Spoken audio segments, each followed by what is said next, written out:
Thank you for listening to this Podcast One production. Available on Apple Podcasts and Podcast One.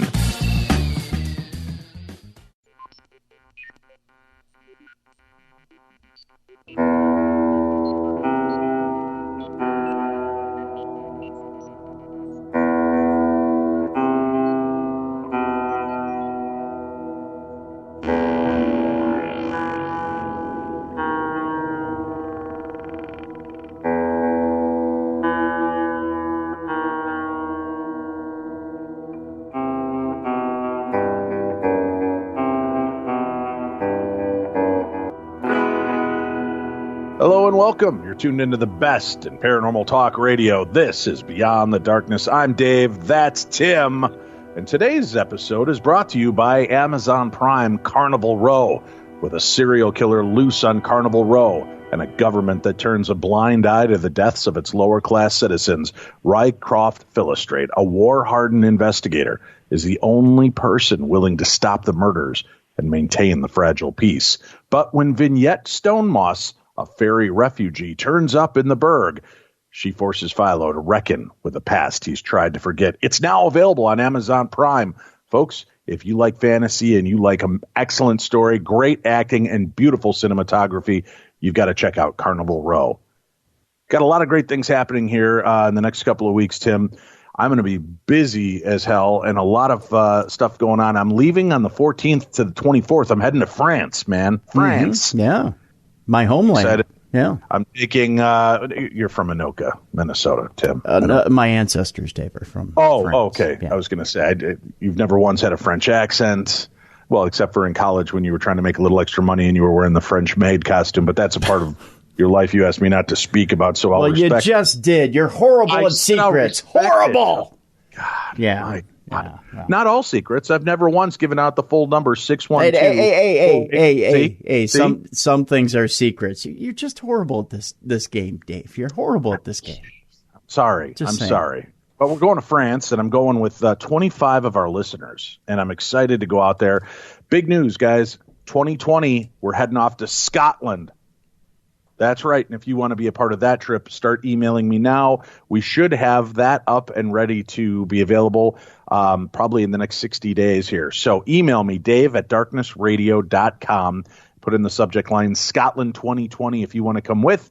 And as soon as it's available for purchase, I will send you an email, and you will know about it before anybody else. So make sure you jump on that. If you want to go to Scotland with me in 2020, then start emailing now. We'd be going around September of 2020, and it'll be like an 8 or 10 day trip. We're right now firming up the details and the locations. We went to Scotland like 5-6 years ago. I had them change it up by about 65% and we should be seeing a lot of new places, some familiar old favorites, including Loch Ness, Tim. Loch Ness. How does that go again? Loch Ness, Tim. Yes, you got to hit that like that. Yeah. Ooh, that sounds careful. horrible. You could dislocate your uvula. Yeah, I think you did. Yeah. Remember when I used to think it was my vulva? Boy, was that an embarrassing time. Boy, was it. Yeah. So we got that coming up. I'm looking forward to that. We just got back from Michigan Paracon, and that was a great time. Yes, Man, it was so fun. Mm-hmm. It's nice to get out to see these events. And folks, if you're looking for one big event a year to go to, check out our website, darknessevents.com. We have a list of some great ones, including the Chicago Paracon, which is coming up very soon, that Tim and I will be at. There's the Michigan Paracon every year. There's a lot of great stuff happening, and we'd love for you guys to be there. Speaking of next weekend, Crypticon, Minnesota, I'm going to be there. Horror and paranormal collide. We've got a great presentation, a lot of fun stuff that's going to be going on. And I'll be hosting a panel with Doug Bradley, Pinhead, Tim. Yeah. For the record, I'm not calling Doug Bradley a Pinhead. Yeah, no, I know he's the character Pinhead. Yeah. Pinhead, right, from the movie series Hellraiser. Right, so we'll be chatting with him and having a good time. So I hope you guys will check that out. All right, let's get started in today's program. Tim, we love the unusual. We love the strange. We love when we can talk to people that have a different perspective on life and have witnessed and seen things that we would only dream of, Tim. Mm-hmm. That we have with us today. Marc Brinkerhoff is a true UFO repeater who has established contact with humanoid-like entities and other spheres and dimensions. He has the ability to aim his camera at the sky where they tell him, and unexplained images will appear, including the shadow of an alien in one case. We have Mark on the line with us right now. I don't want to go into too much more of his bio because I want to hear these stories directly from him. Mark, welcome to the program. Hi, David. Thank you very much. Hi, Tim. Thank you for welcoming me on your show. Certainly. It's great to chat with you. There's a book out called Ashtar's The Space Brothers Speak, Transmissions from the Solar Council. The book is out and available. You are one of the contributing authors to this book. And Timothy Green Beckley reached out and said, I've got some great people, Dave. You should have one or two on your show. And I read your bio and I thought, we got to talk to this guy. I need to know more of his story. Although I got to tell you guys, and I want your opinion on this, Mark, specifically. But Tim, I'll start with you on this. You know what I get the most flack for? What's that? Is challenging our guests. Really? Or questioning. I just got this very angry email about a week ago, and it's kind of funny because it's one of those. I was doing a bunch of. It wasn't even a week ago. It was just over this past week. We were doing a bunch of UFO related programs on Midnight in the Desert, mm-hmm. and this guy he took exception with my questioning, and that I have problems with some of the claims that are made.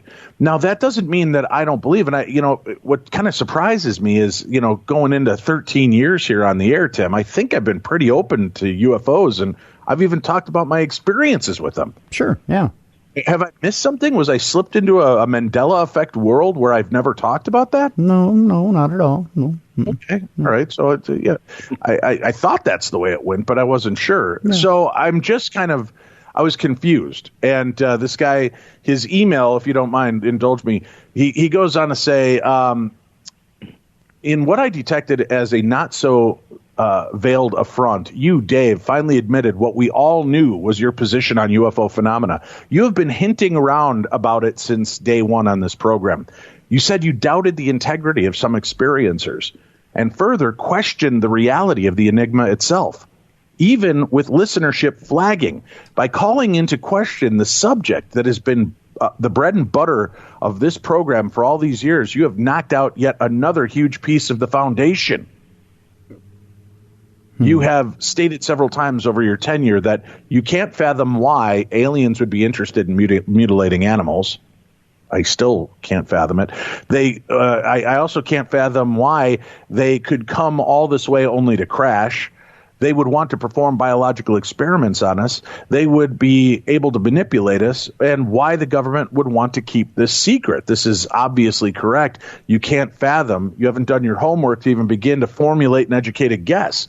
Here's the deal. It's not that I can't formulate an educated guess. Obviously, like everybody else out there, I can speculate. Sure. But, Mark, you've probably even met people that you don't believe when they come to tell you about alien encounters, right? Or do you just wholeheartedly follow anything that people say regarding their encounters with extraterrestrials? That's a good one, because I am open to people explaining or talking about their experience, but sometimes being intuitive about this and having had experiences in different ways as well, from out-of-body to physicals, that sometimes I listen to a person who's had a negative experience, and sadly, those kinds of entities that people are calling the gray or whatever, they do work within certain dimensional space, so they can appear or work with a person even out of body at times, right around their bed, wherever they were out of body. Yet I've known people who are now passed on, unfortunately, but were taken from their bed to the ship, somehow teleported through, like a wall would open or an energy portal from a wall. And the woman that we knew had a dog, big shepherd, and it was a Schutzen-trained shepherd because she was getting weird experiences. Or she'd wake up with her nightgown inside out and backwards, or cut on the back with her back by her shoulder blade, which she couldn't have put on herself. And the doctor said there was some glue, some kind of stuff that was there that they'd never seen that sealed it up. So there's kind of weird experiences like that. So I warn people not to focus on those kind of beings. Don't read books on imaging of them at all. It draws that frequency of that kind of energy towards them. But there's ways to protect yourself and keep your mind on a high level of light, or let's say love. Right, but you had to have come across some people that make claims of communicating that you don't believe, right? I mean, aren't there some that even their stories you find false? I'd say, I can't say false because it might be their own experience from an out-of-body experience. I can't say. Okay. But sometimes they're negative, and that bothers me when they're really negative. But you have questions, too. And see, that's what my point of this was. I will question a person and ask for details more and more.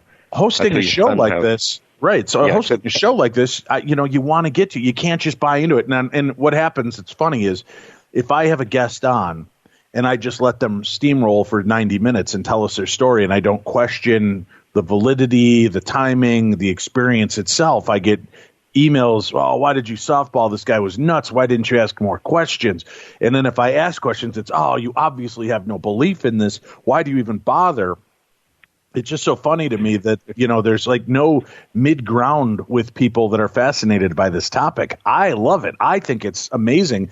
And I don't know how much more to go on record.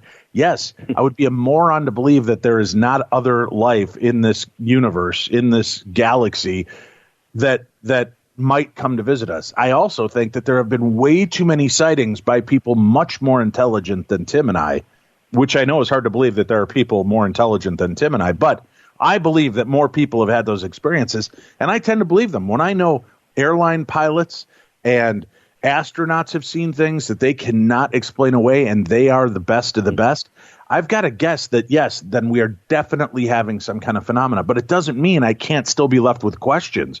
I don't understand why aliens, and part of the context of this was, aliens will make contact with some people and give them this hippy-dippy lecture of we all need to love one another, come together, it's so groovy now, right? And then, which is a great message, a universal message, but then the next message is something about, we're on May 13th, there will be a gathering, and our brothers and sisters will be seen from continent to continent, and then that comes around, and the guy has gone on national media to tell people this, and then nothing happens on that date. So it's interesting that they sometimes feel like they're jerking around the experiencers. They'll give them just enough, and then they'll pull back at other points. Does that ever happen to you? And if it does, how frustrating is that for you? Okay, I will say it has not really happened like that to me, but I know I've heard of people who has. And there is a group of beings out there. I know I've been involved with this since I was a little kid, before I came into the planet as well. But there are groups of beings out there who they're not space people. They're actually what you call lower or astral beings around our own Earth or planet area that are here invisible to us because it's the next frequency over, like when you leave your body or pass on or something like this. Because I've seen them, and they're the tricksters, and they're the ones who come in and tell people through channelers. And that's why I don't trust channelers. If you're telling me a lot of stuff, those are the ones I'm not sure to trust because I can read an aura. And if I see something kind of strange there, that they're just trusting anything that comes to them, and you listen to what they're talking about channeling, saying somebody's taking me over to talk about this or that, and I can hear it's wrong because I know it's an entity. And yet you can't go up and say to them, what you're hearing is not correct. It's something else coming at you. Oh, no, I'm in charge with this. I've got this controlled. So it's you can't explain it, but you can hear it and see it later.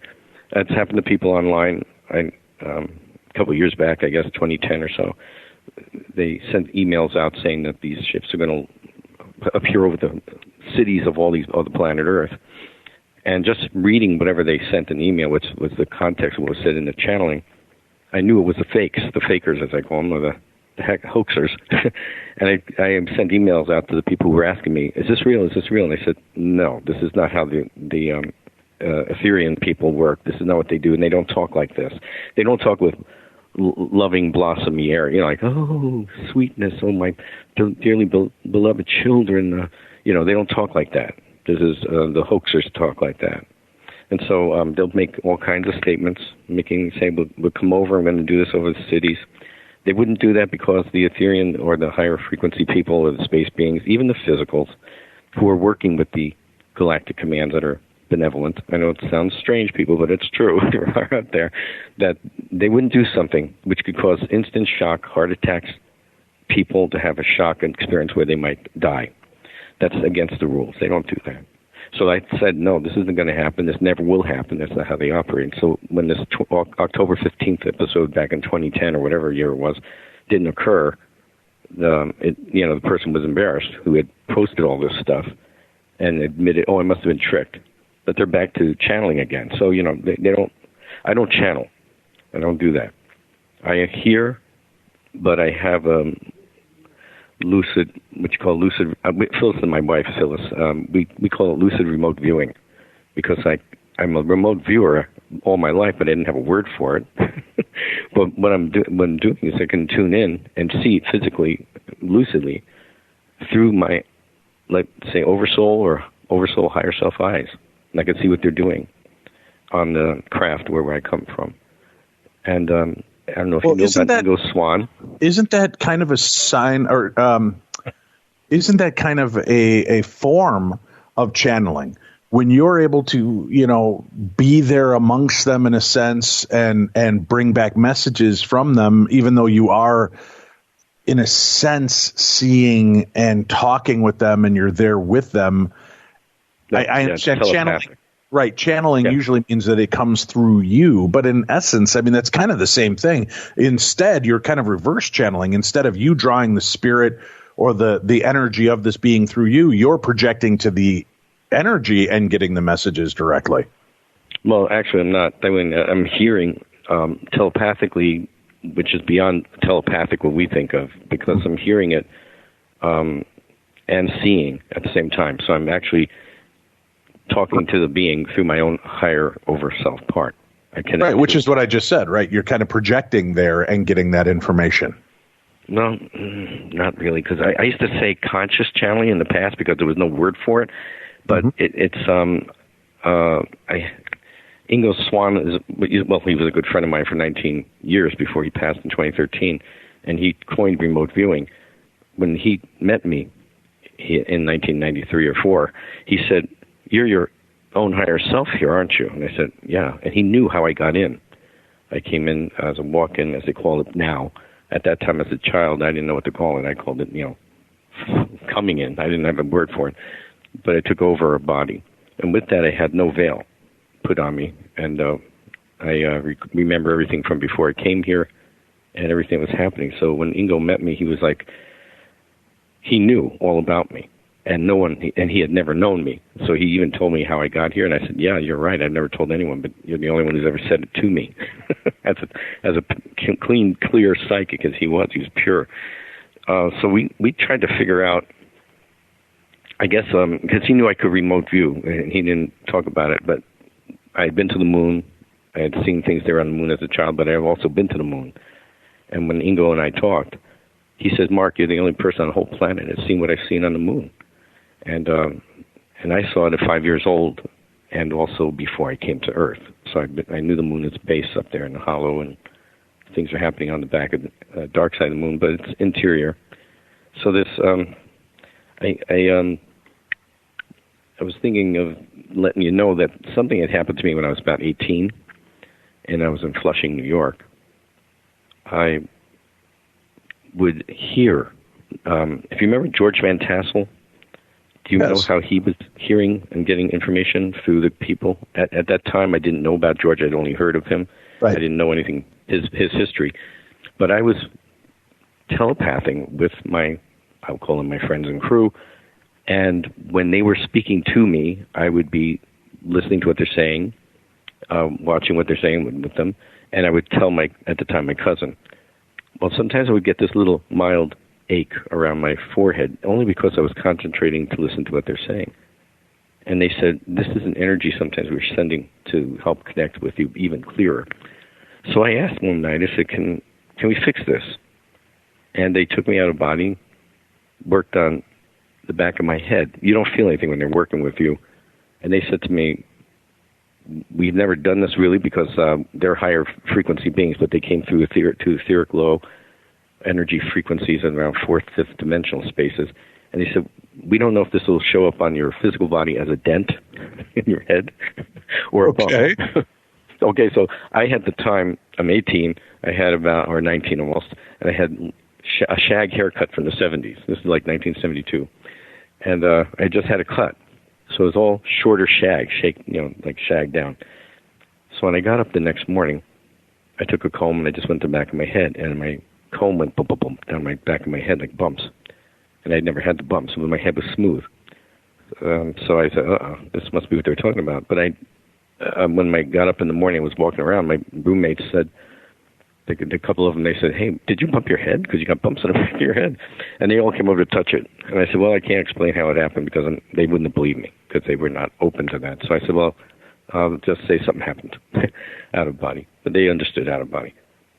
Until I shaved my head, as you can see in some of the pictures on our website, that's when I got to see what was there.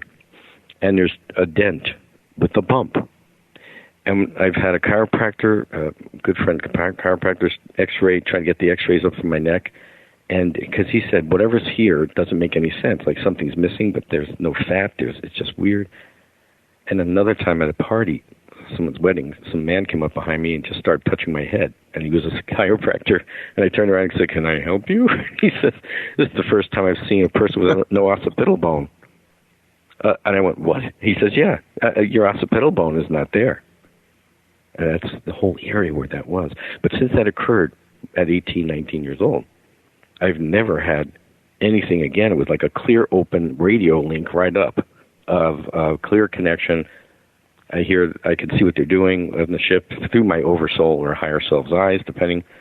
And I'm walking on a ship, and my wife and I have had experiences together, of course, out of body as well as lucidly. So she's had experiences and says, where were they just now? Where were we all on the ships? And when I described where it was, because she saw the visuals as a vision, it was all exact. And she's appeared with me. We've gone out of body. We've been together. And I've had experiences with other people from 1978 in this London area, Warminster area at the time. That's a different story, but goes into the transmission that came from space in 1977 from the command, the Ashtar Command. So that was where I was in England, in Warminster, with a UFO group at the time. They had a home there, and they invited me to stay, so I stayed for a few months. And I gave them this information. They've all had experiences with UFOs hovering over them. One person had definite physical contact with beings similar to the ones I know. And when I told them this, I guess it's a teaching I do, an activation that I got from space, I brought with me. I gave them this information, which I wasn't supposed to give to too many people unless they had an experience, back in 1978. I've been given the permission to give it out now in 2008, so I've been doing lectures and giving these activations. And when you go through the activation, it's very quick, and you can practice it at home when you're done. You meet with your oversoul or higher self. You'll actually meet the higher self or see and be within their form. But yeah, my wife is just saying not everybody has the experience exactly, but they can weeks later have an experience where they're out of body and they meet the higher self, or are walking within their own higher self and realize they're walking within the higher self form on a higher frequency or a spaceship and seeing what they're seeing. Yeah, it has happened. So as for Ingo, back to that, it's like I took people out. He's been with us out of body. I've seen him out of body. But the people in England, one night we took 6 people out. All the people remembered the next morning, including a 12-year-old girl at the time who's now in her 40s. They're still friends with. So she said her artwork has been inspired by that moment that happened. She's a sculptor in London and England. So, England, someplace in England. I don't say where she lives, but it's just, these are real experiences, and they're very strange. I'm a person that's never taken a drink, done smoking a pot or any kind of drugs in my life, because I've kept myself as energetically clean. But I knew this as a child, and I knew that I had to keep clear. And But this has been something that's been largely a part of your life since 5 years old or a little younger?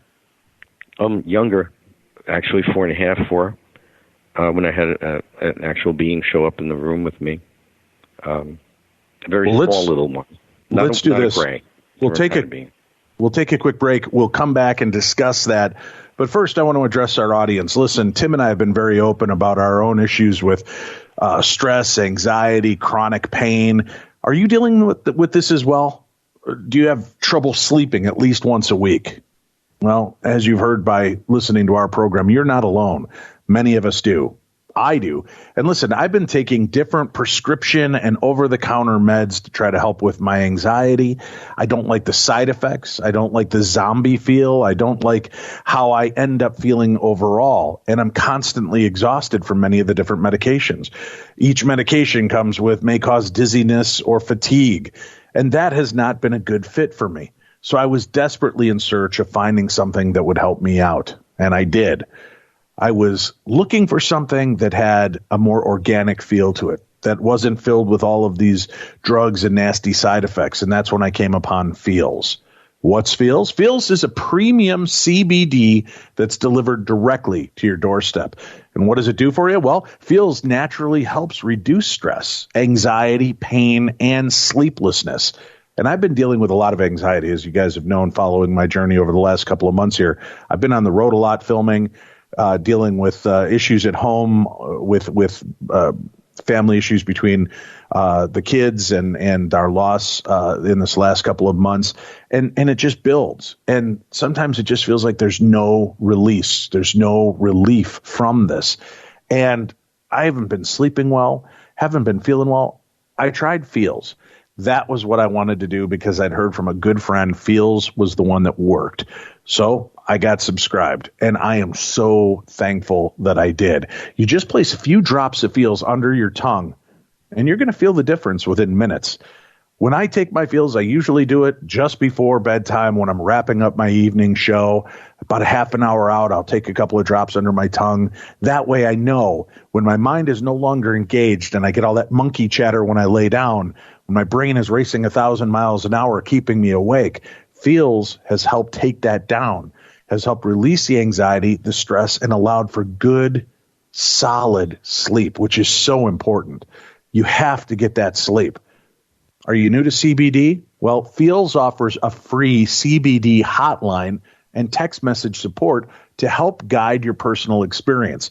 You're going to feel better naturally because Feels works naturally to help you feel better. There's no high. There's no hangover. You're not addicted to it. And you don't have that logy, drugged out feel. Join the Feels community to get Feels delivered to your door every month. You're going to save money on every order, and you can pause or cancel at any time. Feels has me feeling my best every day now, and it can help you too. Become a member today by going to feels.com/darkness. You're going to get 50% off your first order with free shipping. That's FEALS. FEALS.com/darkness to become a member. Get that 50% off automatically taken off your first order with free shipping. Feels.com/darkness. It's time you take back your life and start feeling better. Trust me on this, folks. I wouldn't steer you wrong. I want you to feel as happy and as comfortable as I do. Try Feels. 60 seconds. That's exactly how long this commercial lasts. You know what else you can do in about a minute? You can get an offer for your car with TrueCar.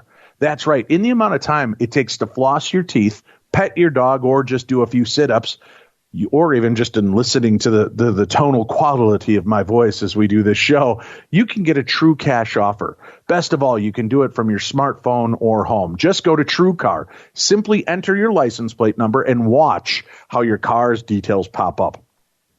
Answer a few questions, and you'll get an accurate true cash offer from a local TrueCar certified dealer. It's that easy. After that, you can bring your car in and they'll check it out with you together. You can ask questions and get the answers you need, so there's no surprises. Then simply leave with your check or trade in your car for a brand new ride.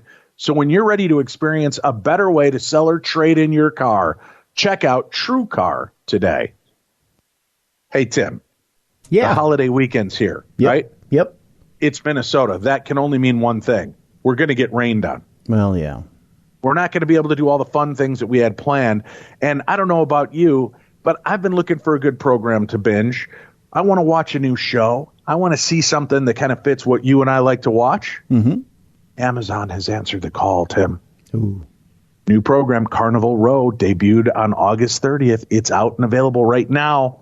It's got everything we possibly want, especially for our audience, Tim. True Crime Tuesday? Well, how about a serial killer in Carnival Row? They've got one.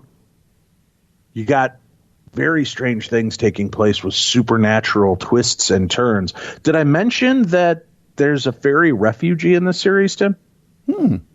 Yeah, Carnival Row. You got to check it out for yourself. It's available on Amazon.com right now. It's part of the Amazon Prime original series. I got to tell you, there's a lot of shows that have come and gone that have tried to get this right, and they got it right. I've watched, and you and I have talked about a bunch of the shows, like American Horror Story did nothing for me. We also talked about Penny Dreadful. Great concept, beautiful cinematography, story fell flat. I was worried that I wasn't going to find a good series that actually got it all right. Carnival Row gets it right. So make sure you check it out this weekend. If you're bored, lonely, looking for something fun to do, crappy weather got you down, check out Carnival Row on Amazon.com. All right, we are here talking with our guest, having a good conversation, and fascinating to hear these stories, Mark, from a firsthand perspective. But I want to go back to the beginning for you. Okay. Now, I believe you said that you're not from here, and then we'll kind of carry it on. So let's start with that. You weren't born here on Earth?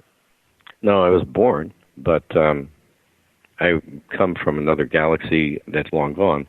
And the beings I work with, my friends and crew, as I call them, including my wife, who's Oversoul, I came down actually. We're soulmates. But when I came through different times in past Earth history, it was to see my soulmate, who was either a male or a female at the time, didn't matter, and I would see her or him and connect. Back then, just be watchful and connecting. But the Earth is going through some challenges on this in the solar system as well, in this galaxy, and the crew, or as our friends and crew, as I call them. If you've gone to our website, intergalacticmission.com, you would see their images on extraterrestrials or the ETs or something there. But they're human-looking, but they're very tall, 7, 8 feet more, 9 feet, 10 feet tall, some of them. So the thing was, we came, and we've been working around this galaxy in the solar system for millions of years. I remember the dinosaurs because I walked the planet and saw some of them, and we actually would help some of them when they were hurt. This is, millions of years ago. But as a child, I came about 5 years old or so. I was telling my parents all about dinosaurs, even though I had no information on them. So it was all, and I'm an artist, a naturally born artist, I guess you'd say, or self-taught. And so I was drawing animals that I had never physically seen yet while we were living in Yonkers, New York. But my grandmother, who used to say, God brought you something here, you're drawing things that don't make sense. She said, and when I got older, she would say you would draw animals, and there was no way you knew about these animals, but you were drawing them and saying what they kind of were, as a baby would say, like a chicken. Let's say I went go chick, even though there was no pictures of chickens around. So the thing is, I came with that memory, and the memory is like you would remember a vacation last year for me. So as a child, as a 3, 2, I recall being in the incubator. I remember everything. I just had the words for these things at the time. But as I got older, I was telling my father, I was in the incubator. You put me in that glass, that thing with the I would touch the side. I said, babies don't want to be put in those things because they want communication to be touched.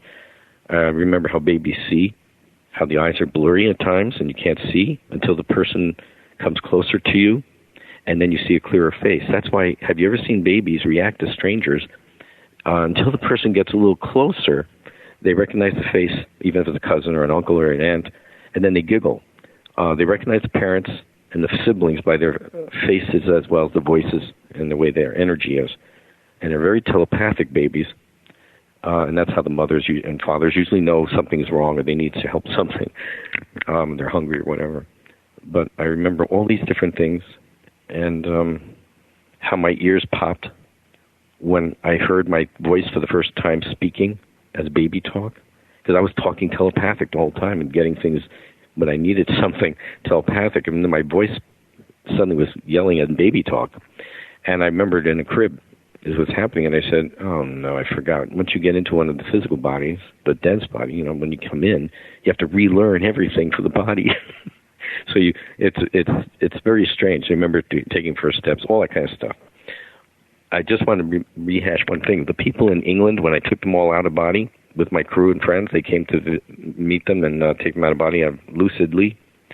Everybody in that home remembered their experience on the spaceship.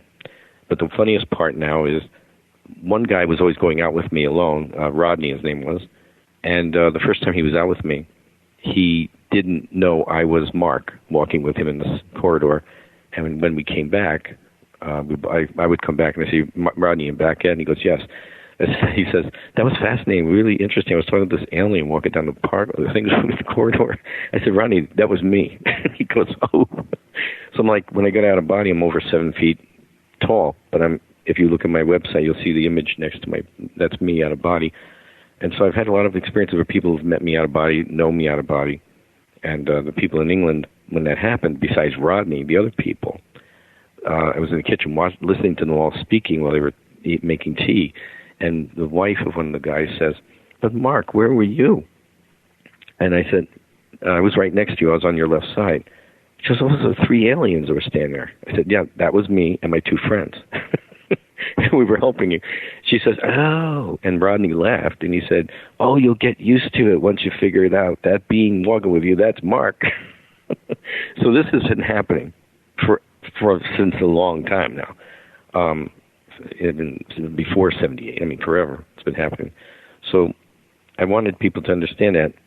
The idea, remember we were talking about conscious channel and all that? Since I'm in here conscious, it's my memory of everything and my knowledge from where I come from that I'm speaking about.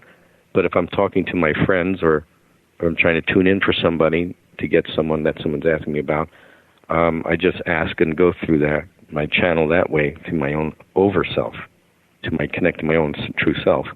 And there I get through the connection. So when I do spiritual consultations or readings or things like for people with questions, I'll connect that way through to their oversoul. But my oversoul talks to their oversoul, and we get some information. That's the way I work. So it's not. I can't only say it's conscious for me, but I'm listening and I'm seeing. Like if me and you were face to face, we'd be talking, and that's what I'm relaying back to the people. So in a way, it's a conscious channel, but I'm not going out of my body to tune into let some other entity take me over. That never happens. That's against the rules, actually, and that's why I warn people about that.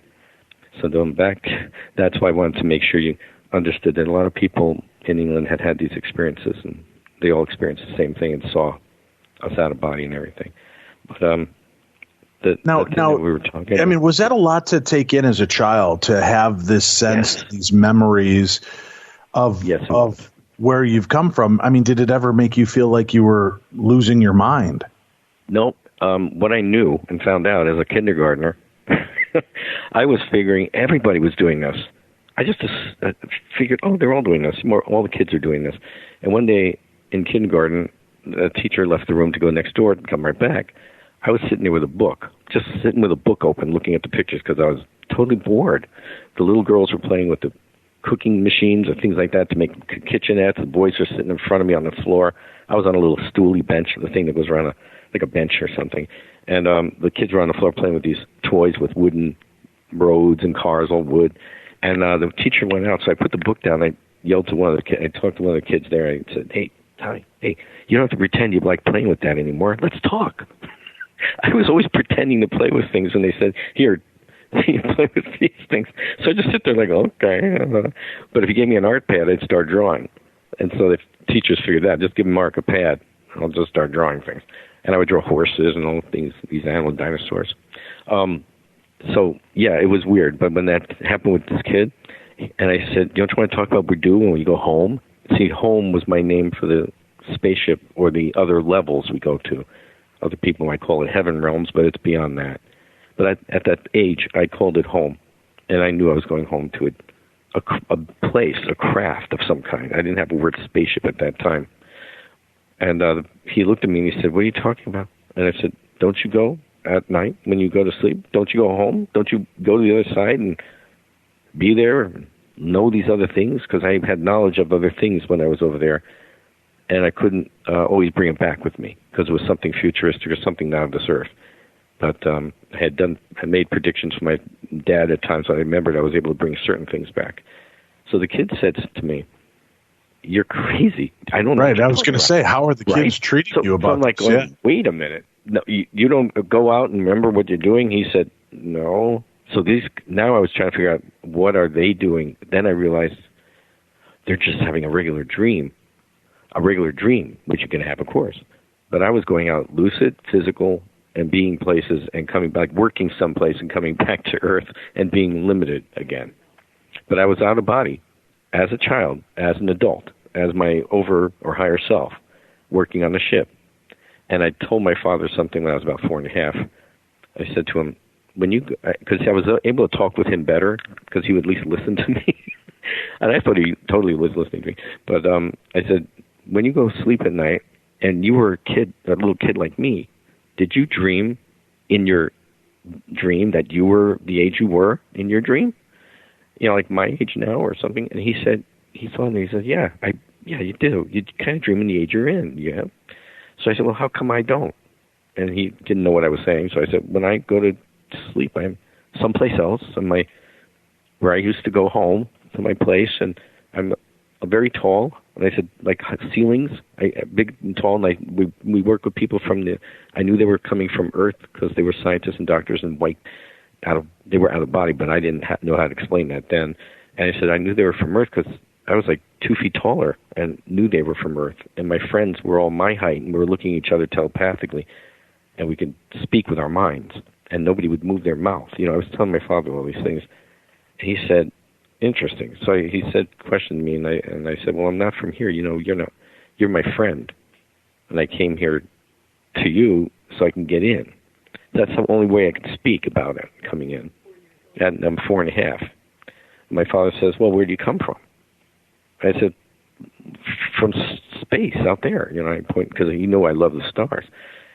And he said, well, if you're from space, tell me something about space. And I thought about it, and I'm 4.5, this kind of little kid. And I said, the moon's hollow, and people are inside. And he says, how do you know? I said, because I've been there. And he says, oh. So he says, tell me something else. He says, what about our solar system? How many planets do we have? And I said, what do you say you have? So I said, what do you say you have? He goes, 9. He goes, Mercury, Venus, Earth, Mars, Jupiter, Saturn, Neptune, Pluto. And I remembered looking at him and thinking for a moment, because I'm connecting to my truth myself, my own knowledge there. And I went, no, there's actually 12, but I'm including the one that blew up. And he says, the one that blew up? And I said, yeah, that. See, I remember 4.5. I don't know the names of the planets really at that moment on Earth. I said, the one between the big planet and the little planet. He says, the asteroid belt. I said, yes, the one that's broken. And that was a big planet that blew up. And he said, really? I said, yeah, and there's 2 more planets way past Pluto, but they're bases. There's no life on them, really, but inside they use them. And he says, really? So he's listening to me, like, But he says, I never told you anything about solar systems or space, because he never would tell me that. And so he got fascinated at that moment to listen more to whatever I was going to say. And he used to test me on things. And to say things like, a man walked off a porch, and he walked in front of his family to go to see somebody at the end of his yard, at the gates of his yard, and suddenly dematerialized, disappeared in front of the people. What happened to him? And I was about 6. And I said, oh, the person just walked into a doorway. he's okay. He's on another area, but the family can't see him. However, they might be able to hear him, but then when the doorways close, he's on that other side. And it's just like here, but no, not so bad. And my father said, "How do you know this?" And I said, I know it, but I don't know how I know it at that time. But I said, I know it from where I come from. So that's the only way I can explain it as time went on. But remember the movie The Day the Earth Stood Still, which original with Sure. Michael Rennie? Right. I saw that when I was 5 years old. I started crying with joy, but I was crying too, because my father says, what's the matter? I said, well, that's how they are. He said, that's how what are? I said, the ships. They have this metal that remembers. And I didn't have words for these things. I said, it has memory metal. As I got older, I was able to tell my dad, it's kind of like a memory metal. But I said, the doors close and they're sealed, and you can't see a seam. You can't see an opening. And my father says, really? I said, yeah. He says, how do you know? Because I said I'd been on them. That's what they do. So that movie was very special to me because for the first time I was seeing not only a humanoid-looking human, alien, but a ship. That is basically how they do seal up the doors. They close up like that. But remember, these ships are not exactly heavy metal like Earth. They're made of a plasmic energy as well, some of them, and light sources of energy. And some are made similar to what looks like, I don't know how to explain it better than this, but a plant fiber. If you cut a plant, you would see channels and vein-like things inside them. And it's just made, and these other planet systems can do this with this. It just looks like that, but it's not a plant. But it's a different kind of fabric or textures that they use for their ships. It's fascinating. But I've even drawn interiors of ships that as a kid too. So this is some of the things that have happened to me where I could not explain until I got older and older. And at 5 years old, when I was taken on the ship, at the field where I used to live near a field behind the school, I could run up to this field from my house in 30 seconds. A big football field, but behind it was mountains and dark, no lights. So this is where I had my experiences as a child. And crafts could show up and they would hover, and they wouldn't always land. They wouldn't land, but they'd hover and they'd take you up on an energy or teleport. And so I was taken up on one of their beams one time with my friend, let's say, who picked me up in the field, about 8 feet tall. And I don't know how far to go with all this because I want to tell you so much. There's so much. I was documented by the... Oh, yeah, and I'm kind of sitting here dumbfounded. Tim and I are looking at each other I know. With our mouths open because it's so... there's so much. But I love how matter-of-fact this is all to you. It's true, and what's so weird is my dad monitored me the whole time, with always watching what was going on, and I'd be like 11, 10, 9, whatever age, didn't matter. I'd say, oh, they're over the house right now, and I'd go inside and get my father. And my mother was a more skeptic, so she wouldn't usually bother. But he would come out, okay, come out to please me. And I said to him, see, over the house, there, right there, the big star, giant, bright object that looks like a giant star. That's a spaceship, and they're saying hi. He says, okay, how do I know it's not a star? I said, because when they leave, you'll see them leave. He says, oh, really? I said, I said telepathically, and I'd say it out loud. I could talk with them, and I'd hear them speak back. I said, my father sees you, but he can't tell if you're a big star. Can you please just move the ship? And they start moving it to the right. And he's like, and he stopped. So he was like, okay, I believe you. And he'd say hi to them. He goes, I believe you guys, hi. So this is one thing I wanted to tell you about. They took me on the ship at 5 years old. I'm on the ship. They're holding me in their arm, one being, walking me, telepathically speaking to me, although I hear the voice as loud as we're talking. I would look at the mouth, no mouth movement. And so I remembered all that stuff, saying, well, they're all talking to each other, but there's nobody moving mouths, but I'm hearing them like we're talking now. And they put me down to look at some things on the ship. And these are my friends. These are my friends, and I call them family, a space family, but it's not like brothers and sisters. These are soul family. When you come back with each other, and you're soul friends, and you've experienced things through other galaxies with each other. So this is how we become that family, as I quote it that way. And what happened is, they said, what would you like to see? And I said, I love dinosaurs. So they said, okay. And they turned me to look like behind this giant object. I'd drawn, there's a table with a dome on it. Has anything can appear inside this dome. And they utilize these things with meetings and stuff with people. But right there suddenly materializes a young brontosaurus, as people call it, a patasaur today. It was a young brontosaurus, and my estimation of how big that was a young one, was about 7 feet long, maybe. But I'm 5 years old, so I'm walking around this giant horse. It looks like a giant, big animal. So the size of a horse to me, where the horse's head would be, this baby patasaur's head was there. So I'm just patting it and touching it, and it's moving and reacting to me, and it's like friendly. And I'm touching this, walking around it. Yet they told me telepathically, they said, look, it's real, but it's not. It's a projection, but it's real to you, you know.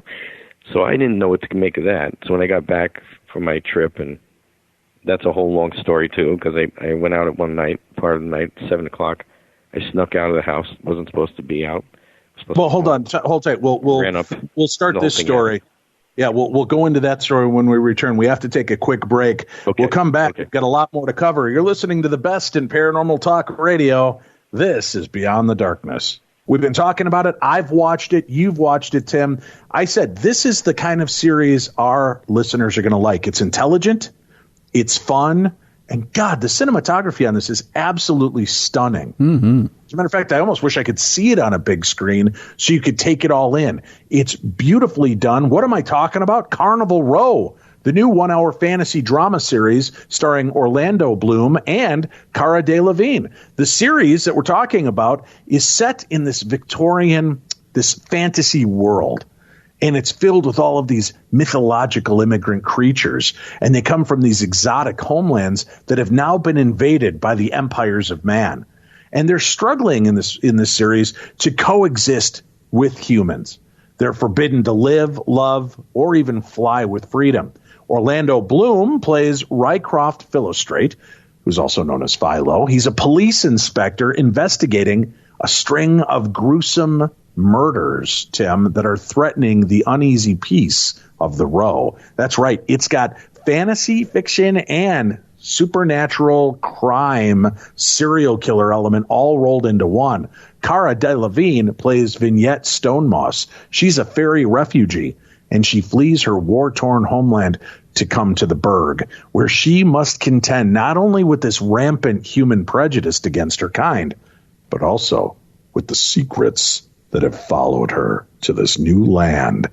But even in darkness, hope still lives as the human detective and the fairy rekindle their dangerous affair despite an increasingly intolerant society. You Can Come Together now began airing August 30th and will continue on. All of the episodes available to binge watch and enjoy. Carnival Row is only on Amazon Prime Video. Check it out for yourself. It is a fantastic series. I would go, seriously, 1 out of 5. I'm going to give this series a solid 4.5 stars. Check it out for yourself. It's available right now on Amazon Prime Video. Looking for a great true crime series to binge? Podcast One teamed up with WTOP to bring you 22 Hours, an American Nightmare. Check out the full story of a family and their housekeeper that were held hostage for 22 hours before being killed when the murderers set their mansion on fire.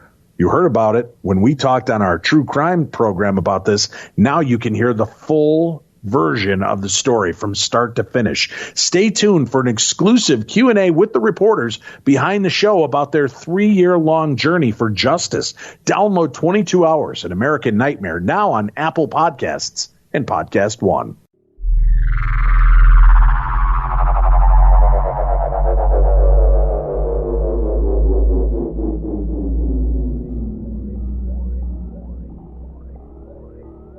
Ladies and gentlemen, I have a grave announcement to make.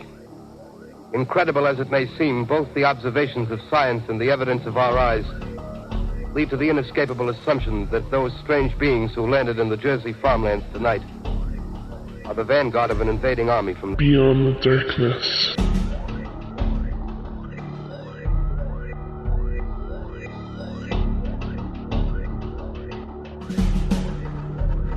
We're back. You're listening to the best in paranormal talk radio.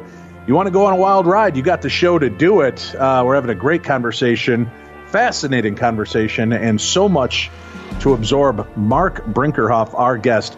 There are 2 books out there, Ashtar Space Brothers Speak, Transmissions from the Solar Council, and his ongoing experiences related in a book called UFO Repeaters, The Camera Doesn't Lie. We have links up to both of those books in today's program, so you can find them there, plus a link to Marc's website. All right, Marc, this is pretty amazing. I mean, it's one of those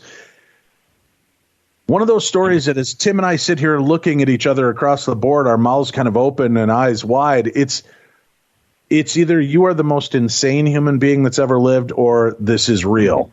And it's real. And right, so it's kind of one of those, where it feels so crazy, but you're so matter of fact about it all. I don't feel like a show is being put on, and maybe you're just really good at this, but it's everything is just so matter of fact. Listen, man, I had trouble fitting in as a kid. I was just saying to myself, if we had only known each other back then, I would have been seeing them with me, because my friends, the kids who knew me, would see them with me. If you were with me, you would see them, and they'd hover and everything.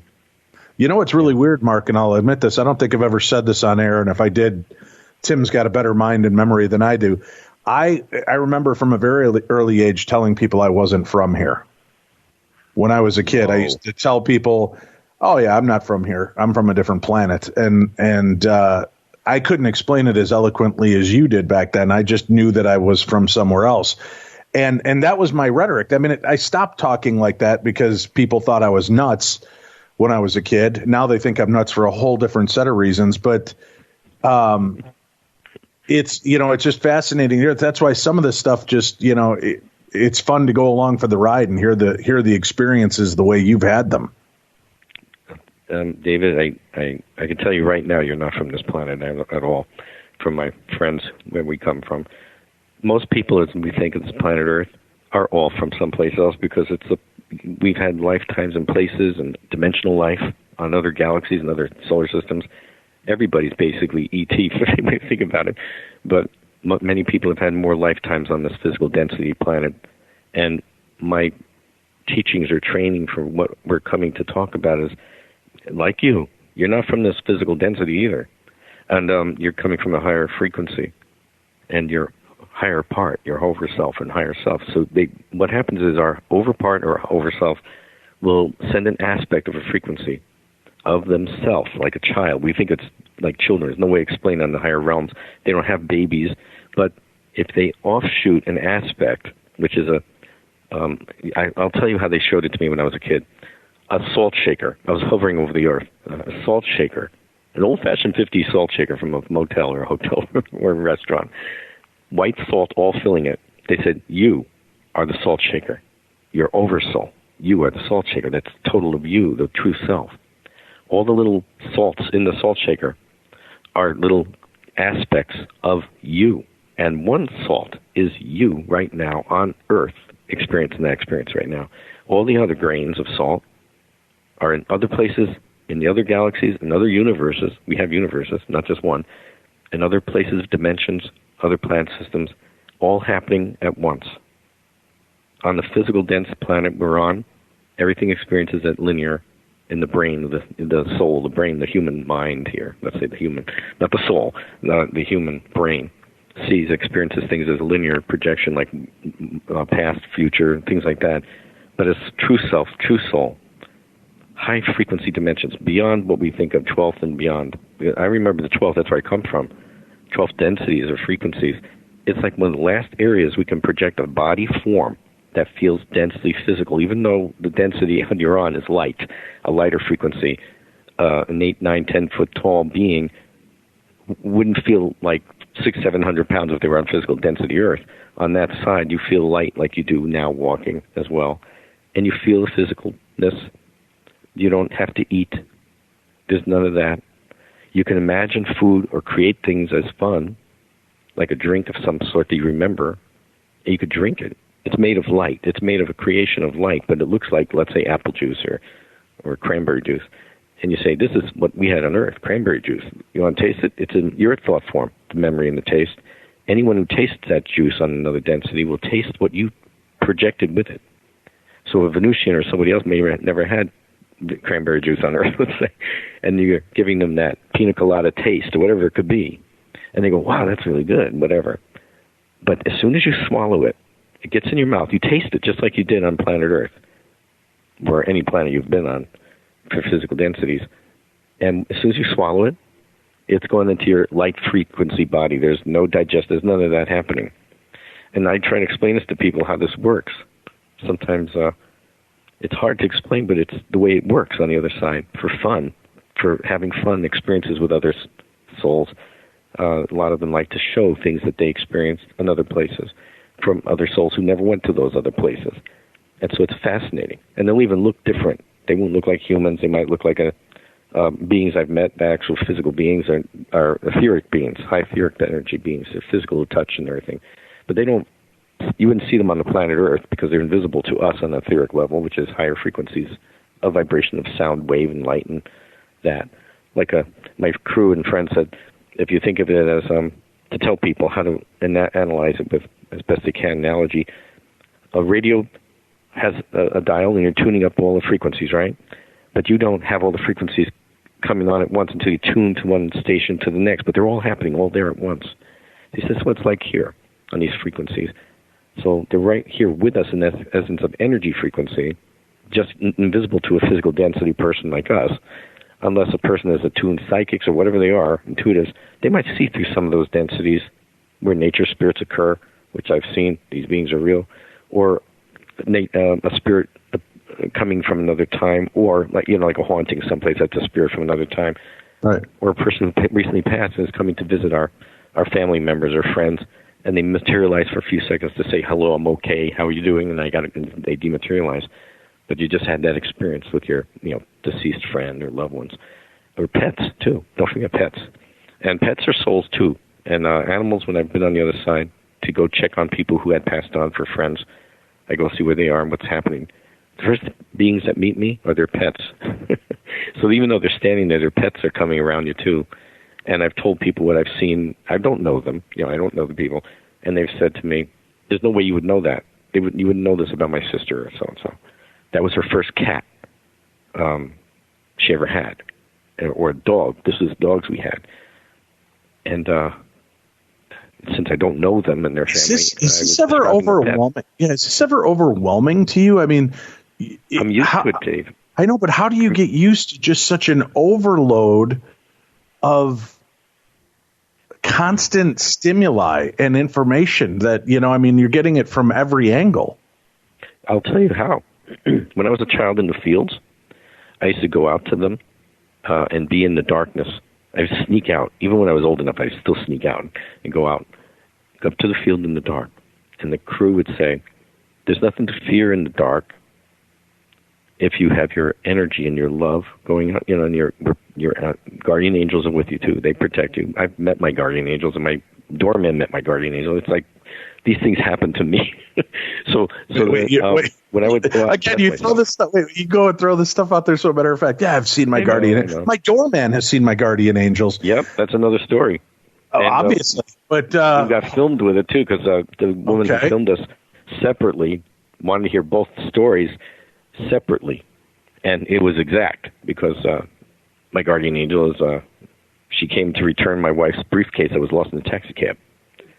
And I told my wife, Phyllis, I said, when we lost it on a Friday night, we didn't have a receipt for the taxi. It went between seats. There was these bucket seats on a, what do you call them, some kind of van or something, and it was a black briefcase, so it went between the seats. And when we got out of the taxi took off. We're putting our bags there. My wife Phyllis goes, oh my gosh, wait a minute, it's not my bag. It's my briefcase. And we're looking at the cab. It's going down. And we look, did we get a receipt? We forgot. We always get a receipt from that moment on, all the time. And we're like, oh my gosh. And I said, calm down. We got to be calm because they can bring it back to us if we stay calm and just stay trusting they can get it. You got this, not doubt that they can get it. So there's a whole ritual, a whole thing. It's not a ritual, but the thing I teach about this, how to speak and how to do this.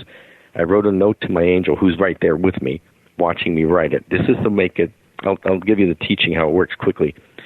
Everything works on a dimensional way of mind, body, spirit on these physical densities. Mind, body, spirit. So mind is soul, and body is physical, and spirit will be the word coming from your mouth.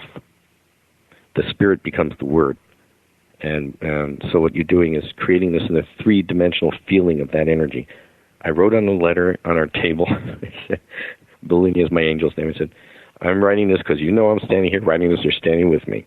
But I'm making this as a contract, a physical little contract, to please get Phyllis's briefcase from that car and bring it home.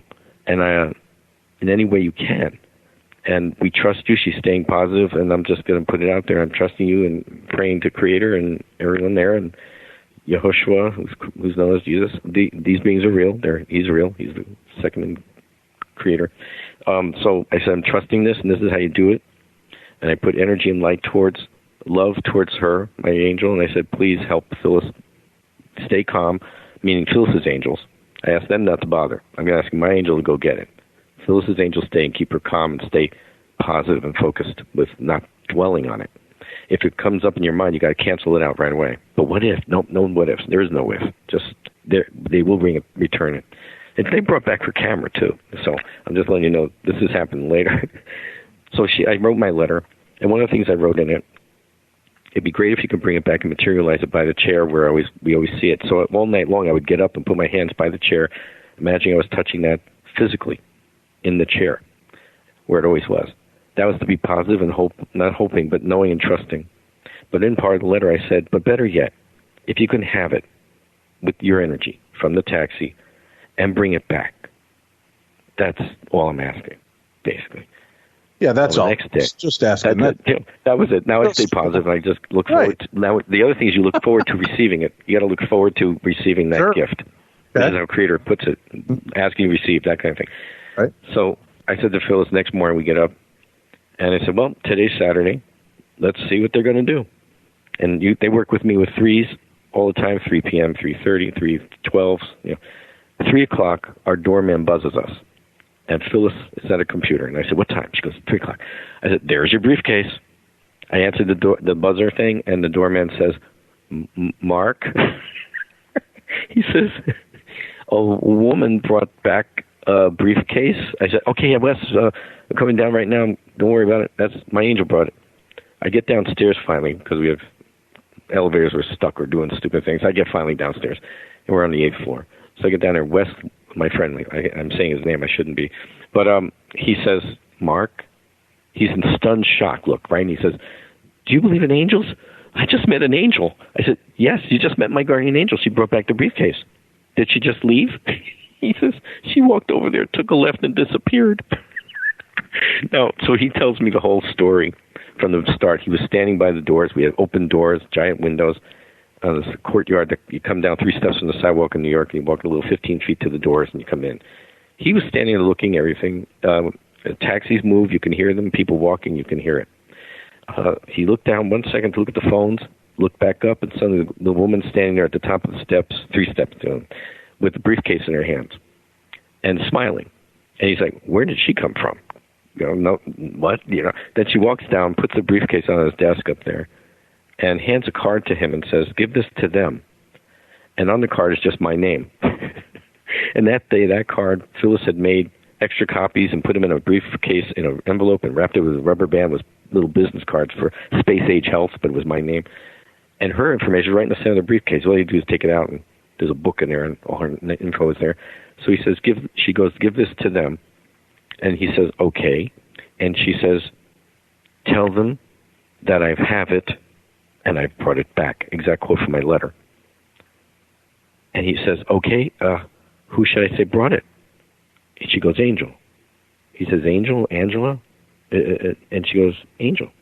And she goes to walk out the doors, and she's in between the doors to the steps, and he says, but what if they really ask me, do I say Angel or Angela? Is it Angel or is it Angela? And she goes, she shook her head, no, with a smile, and she pointed her fingers to the sky and said, an angel from God. And he says, oh, okay. He's shocked.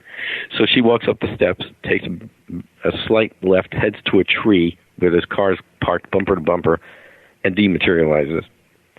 So I came out, I went out and I laughed. I went up there, I saw the tree, the car, and everything that was there. There's no way anybody could walk that direction and get through without climbing over SUVs, because that's what was parked there. And he's like, Mark, this is an angel. I said, yes, it was my guardian angel. I said, describe her. He said, blonde, but more beautiful and perfect than any human I've ever seen. Her eyes were large, no flaws in her skin, not a wrinkle. Like space people, actually. That's the way they appear, too. And he says, I can't think of anything but her eyes and the love that came from her, from God. That's why I was confused. I didn't know what to say to her. I said, another thing, my friend, my doorman is over 6'3", and in his shoes, he might be 6'4". And so I said, well, now describe her. Blonde hair to her shoulder blades. Yep, that's her. Blue eyes, I can't describe blue. So beautiful blue. Yep, okay. Slight tan, mild, right? Large eyes, bigger than humans. But how tall was she, I just said. And he laughed. Oh, my God. I was looking directly at her eyes. She was as tall as me. I said, yeah, she's pretty tall. She comes in 7 feet sometimes. But they try to mimic as best they can to come into our heights as they can. So he described that, and then I said, what is she wearing? He says, I can't remember, something white. I said, do you mean like lounge pants, dress, skirt, slippers, sandals, shoes, sneakers? What? I can't remember. She was wearing something white. That's all I can remember. Very weird. So Do you have... Yeah, this is amazing. Yeah, to have this experience, so not only something that you've witnessed, but something that other people have shared and have seen for themselves. Now, I know off air when we were chit-chatting, you said, I know this sounds crazy, there's so much to this, but, I've been tested. Now, when you say you've been tested, what did you mean by that? You've gone in for psychological testing? Well, the PSC test, psychological stress evaluator. Okay. With the truth detectors, lie detectors, whatever they're called. The men that worked with me was Pete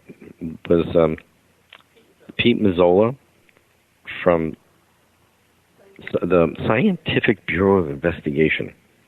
That was back in the 79 he came. And in fact, the crew told me someone was going to come because we were asking, can somebody document some of this stuff? And they said, somebody will show up. So my wife and I met on March 3rd, 1978. Pete Mazzola shows up on March 3rd, 1979 at 3 o'clock in the afternoon, knocking on the door, sent from Tim Beckley, because Pete had called up Tim Beckley, who was running, and he wrote the books, the Ashtar Space Brothers Speak, Transmission from Solar Council, the book we're talking about, the repeaters. Tim Beckley sent them to me because they were looking for people who had had experience with extraterrestrials or had a picture. So Tim said, well, Mark has some negatives or a picture. So Pete shows up, and he says, I heard you have a negative or a picture. I said, Phyllis and I are like laughing. A negative? I go to a room where we have all these, we had all this stuff there. And I pull out a bag full of negatives and movie film. It was like what do you call that, giant manila envelope, like about 14 by 17, a big thing like that, with the tie string, the old ones, something like that. And he's like, what? So he's looking through stuff. We have photos from before I met Phyllis from the 70s, 76, 77, mostly 77. And movie film Super 8, no sound. So Pete took the film, took some cameras. I think he took all my cameras. In fact, MUFON did that in the 77 as well, but didn't give me any documentation either, actually, when I think about it. But they did prove things for me back then. So Pete takes all this stuff. They find no light leaks. They find nothing. He sent the film to Project Visit with Professor Nimsto, who was an ex-NASA scientist. Ground Saucer Watch with, I think his name was Paul Spaulding. And Ed Coleman Bonkavitsky, who's passed on. But he was 25 years negative analysis for Kodak and 25 years in the military with photo analysis. So he was 50 years experience with negative analysis. Ground Saucer Watch was, Bill Spaulding. It was in California back then. So he sent all that information and the films he took, he sent to, I don't know where he sent the film to be to these guys to document, but the cameras, I think he had others analyzing it with them too. Well, the cameras came out fine, no light leaks, and the military guys and Bill Spaulding, they said they couldn't find anything that was hoaxed in any way that they could figure, but they also said some of the things made no sense, like I bent light. So the film, they documented solid light objects on film, even though most of the objects I took on the film, I was taking above me with nothing visible in the sky. And they were saying they're there on the next dimensional spaces. So what was appearing was through etheric spaceships appearing that they were projecting onto the film. And Coleman von Kavitsky was amazed with one of the pictures. One of the first ones I took was you could see on our website, a scout ship under flange shooting a probe of white coming out. It looks like a comet being shot out of the probe. In the background are dots.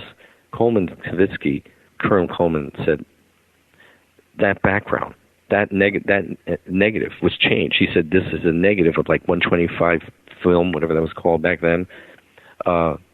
He said this was changed. It's like I could see stars in the background. Now the camera I was using was a Brownie Kodak, those little shot cameras, a blue dot flash, or whatever those things were. Right. They go click. There's no focusing. There's no lens. It's that little stupid Brownie camera. And in fact, one of the investigators who was with me in the 70s, 77, worked with MUFON. He was a professional photographer, and he said, "Do you realize what you're doing is impossible?" I said, "No, because I'm not a photographer." He says, "Mark, you're aiming that little Brownie camera at the sky. It's only going to illuminate 10 feet at most with a blue dot flash. You're telling me this thing's hovering over you 10 feet?" I said, "No, they're putting it on the film." In fact, they told me how they do it. He said, "How are they telling you they do it?" You know, the blue dot flash, that was important at that time because the blue frequency of the flash was opening up the etheric frequencies for them to project it onto the film, what they wanted from higher up. I said, and that's how they described it to me. And that guy was Fred Dennis. He might be passed on now. So he was an investigator from MUFON. And I used Fred's camera. When he took the cameras to take to analyze my camera, my movie camera and that, he left me with his 35 millimeter camera. He says, Nikon thing. He says, "Yeah, good luck getting something on my camera." Well, guess what? I did.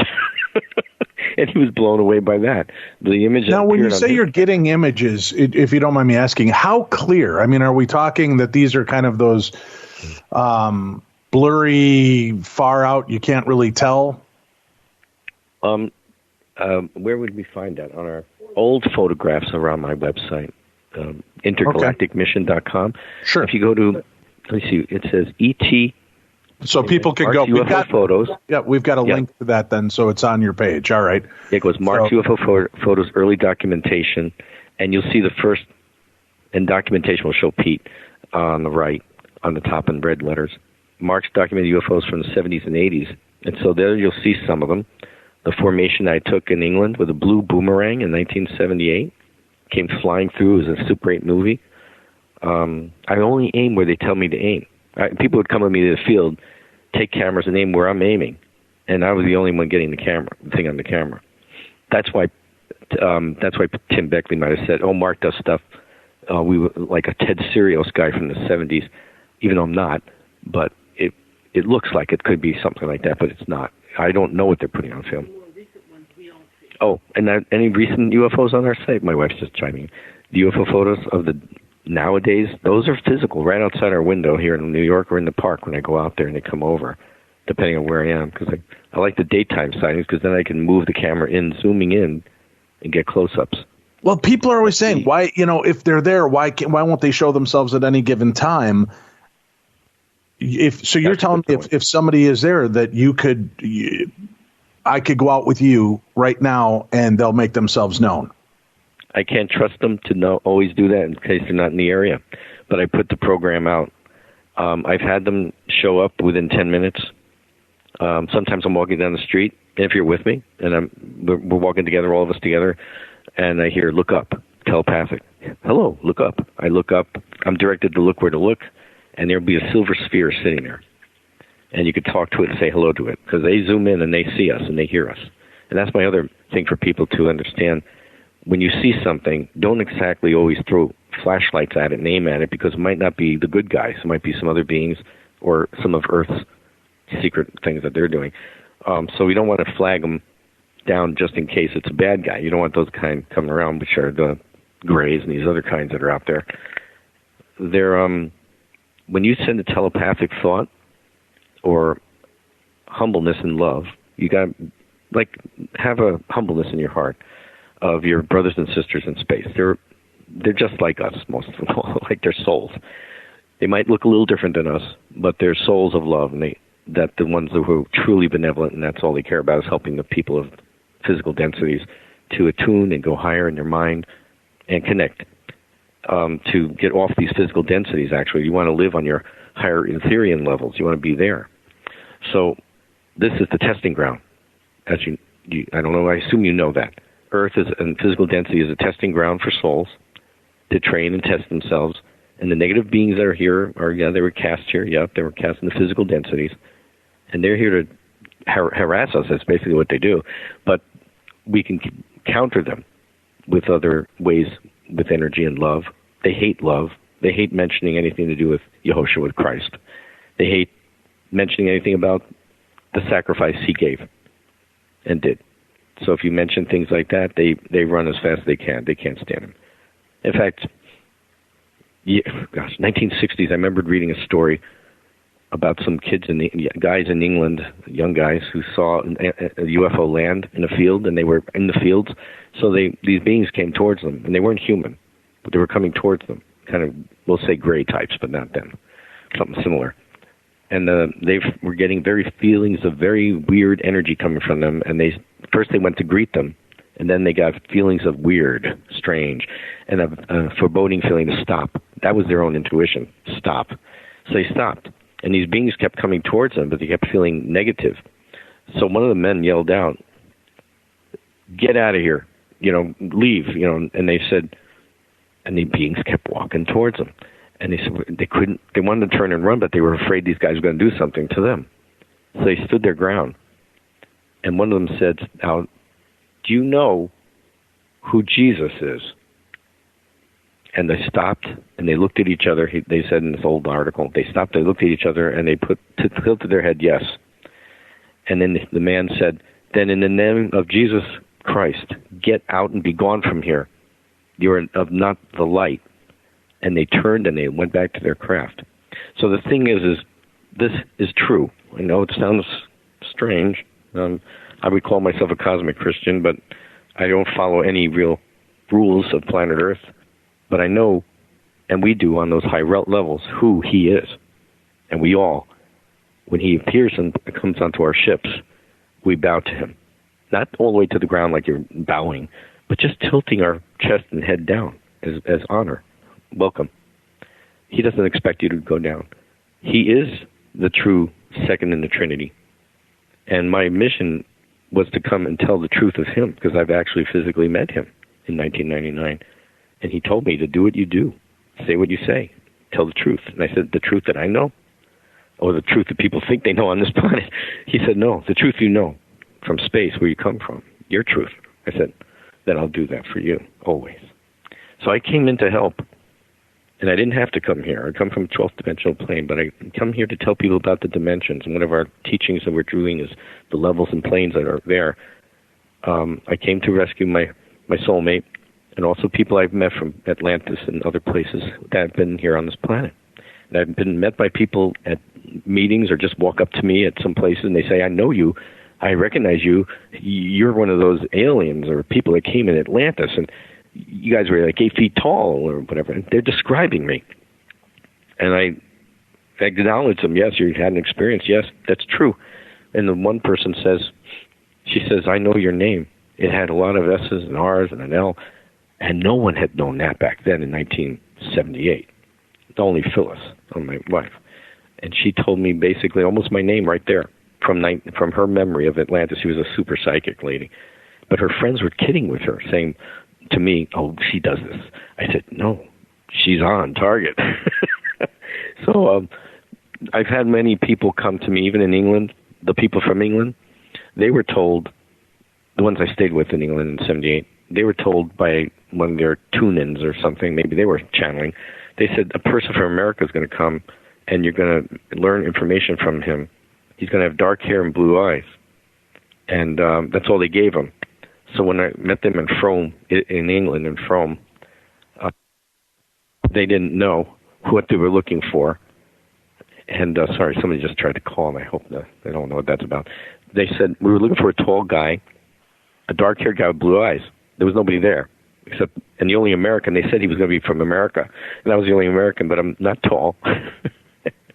But when they figured it was me, because they heard me talking about ETs and things, they said, it must be you.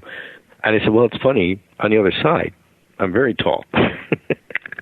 So this is what's funny, and how they met me, and they invited me to stay with them in their Warminster UFO group there in a 15th century house. It was actually interesting. So this is what's happening. I've had proof. I have a lot of people. I have my own proof. I've had miracles, many miracles. I actually drowned when I was 7. And to touch on why I'm here, and I took over a body that was going to be born dead. It would have been a stillborn baby. I took it over 8 months, and the soul left, said the baby's going to be born dead. So I went in, and all the machinery came back on.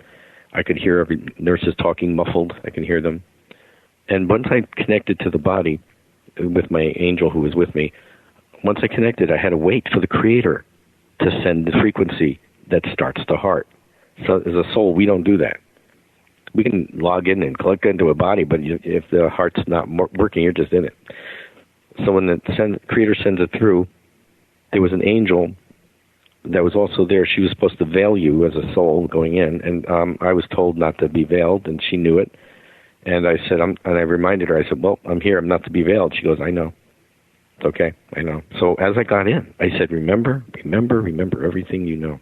Don't forget anything about where you came from. I will remember, and I will remember always. Then I waited for the spark to click the heart on, let's say, turn, click. It's like a frequency switch you can feel, and then the heart beats. And from that moment, I projected out of body. I was connected now to the body. And so that's how my entry came in.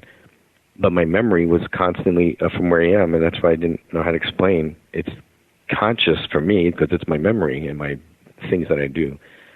So the people I know I'm bouncing around, but I'm trying to say that the people from England also had experiences of their own, and that's why they said, stay with us. We need to hear what you're going to talk about. And so from there, they were taken out of body on the spaceships when I was there with them for about 2 weeks. And then that happened. And I was there with them for almost 3 months, not exactly 3 months, but almost. And then I came back to the United States because the space people said be back by the 17th, and May 18th was my birthday. So I came back by May 17th at least. And that night on my birthday, I had amazing experiences out in the field with them. I would flash the light at the sky, and the clouds were there because it was raining, and they would flash the lights back through the clouds back at me. A lot of things happened that night on the field. But do you have in having that kind of communication? And I know time is running out on us here. Part of what you were talking about is the fact that there is, in the notes that we had covered earlier, is that that this collective has promised that if there is a widespread disaster, they will help in evacuation. Yes. Okay. We've done that. Who specifically is doing that? It would be there's a lot of benevolent beings that are coming around our solar system and our galaxy as well. They're in this galaxy. We know the being we know is Ashtar, Sharan Ashtar. Now, as a kid, he was a friend. I didn't think to him a lot. You know, these are people I know from space. But as I got older, my other friends, the original contact, or let's say the transmission that came through to England television sets, was Ashtar, not Ashtar. And I went to England in 1978 to find the people who actually heard the mission, because before he did the transmission on November 27th, I think it was a Saturday in 1977, I was told a week before, because I was going to a UFO organization group in Yorktown Heights, New York, and I was driving on the road, and since they work with me with threes, my car headlights flashed off 3 times, on and off, And the only way to do that with that car at that time I had was a Charger. You had to pull a knob out to pull it out, push it in, put it out, and push it in to shut it off. And I pulled over and came out of the car, and I said, yes. I looked up this pitch black sky with the stars. And they said, okay, it's just us. Go back in the car. So I went in the car and I just sat there, and a voice came inside my car. And you look in your mirror thinking someone was in the car, but they're not. And it was Ashtar. And I talked with him, and he said, we're going to try an experiment. Tell your friends we're going tonight to write my name down, spell Asteron. And I had my art pad, so I did everything like that you said. And he's like a big brother type of a captain type guy on the ship with me. Even though we're all in charge of things, he's more like the older brother vibe when you meet him. So he said, see you later on the field and see you tonight on the ship. I said, okay. So that was my mission, to tell the people at the UFO organization I was going to about him. Right then he left a message, Ashtar, write the name down. I don't know what they're planning, but something's coming in the future here. I don't know what they're planning to do, but they're going to try and do an experiment. And everybody took the name down. So about a week later, the next weekend occurs. It was a Monday. My friends called me in the morning, and they said, did you see the newspaper? And I said, no. My father had all these newspapers he got from the town. And they said, go to these pages on this paper. And then I went through the other papers, like New York Post or whatever. I got all the clippings. Everyone said transmission, the mystery voice from England and all that, whatever they called it at the time. And they said, this is the voice of Ashtar. And my friends were saying, if you hadn't told us that name and we'd written it down, we would have thought this was a joke. But it was you told us his name before. And I was like amazed to see it. Thousands of Britons, they heard it Saturday night. It says, the voice of Ashtar. And he says, police said they had no idea who or what preempted the airways in the southern England, but they warned that the male voice identifying himself as galactic visitor could wind up in court if he's traced. This is back in 1977. So the people were saying, this is what he says. This is the voice of Ashtar. I'm an authorized representative of the Intergalactic Mission, and that's why we took the name Intergalactic Mission for our website, because they told us they held it in secret for us to get. So we said, okay, so we got it. And I have a message for the planet Earth. We are beginning to enter the period of Aquarius, and there are many corrections which have to be made by Earth people. All your weapons of evil must be destroyed. You only have a short time to learn to live together in peace. It sounds like the day the Earth stood still, kind of. You must live together in peace or leave the galaxy. Now, my friends were upset because they said, what does that mean, leave the galaxy? I said, no, that doesn't mean leave the galaxy like you're going to be killed or blown on the planet. No, that meant that if you don't get the energy together in your frequencies right now on this physical density, because this is not your true home. This is a testing ground. We call it Boot Camp Earth. It's like testing ground here. You're battling these things, these negative beings, these things that come against us, and your mission is to keep yourself as true to the Creator. Don't lose sight of who Creator is and how much Creator loves us and how much we're protected. But we have to believe and trust because it's free will. Now, give me this being's name again? Is what? Ashtar. I have a drawing of him in my art because he's my friend. Asteron. Okay. Okay, so you could see the articles too. I have them on the website under Intergalactic Mission, under Encounters Ashtar. You click on his picture, and I'm just looking at actually that right now.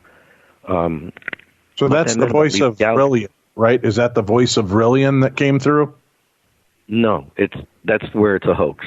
These videos are all hoaxes. Nobody has a real photo of anything that happened, because when I went to England to see the men who were a reporter guy that was a friend of my friends, I guess I went to London with him, and these are the people from the Warminster UFO group. They knew the guys in England because they were being blamed for this transmission, which is kind of funny because they were like friendly hippie type kids, with guitars, the rainbow people. That was who they were. They didn't have the money. They were like working at a bakery.